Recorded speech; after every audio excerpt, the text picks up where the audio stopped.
Тази изложба има регионален характер. Тя включва градовете Бургас, Ямбол и Сливен. И така на шега на времето е наречена Бяс. Изложбата беше възобновена преди 2 години в Сливен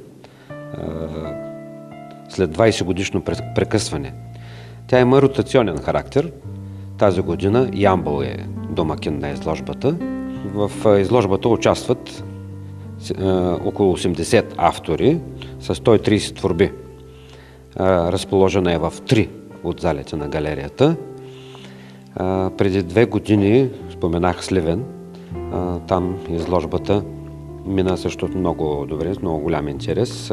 Там участваха 160 автори с 230 творби. За мен отдавна отмина времето, когато се правеха големите художествени изложби, охитата, така известни. Не знам от какво, от носталгия или от нещо друго. Сега забелязвам така интересна от страна на художниците да се обединят и да участват в тази изложба, да представят свои неща, обединени от идеята да продължи да съществува тази регионална изложба. След 2 години Бургас ще бъде домакин, така че следващата такава изложба ще се случи след 6 години. Отново Ямбол ще бъде домакин на изложба. Подбора на творбите става с работата на дружествата на художниците от 3 града. Председателите на дружествата призовават художниците, работещите артисти да участват в този форум.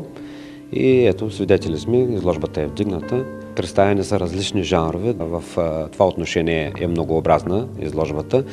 Включва живопис, скулптура, графика, има рисунки, има и така интересни пластични решения. Много е хубава изложбата.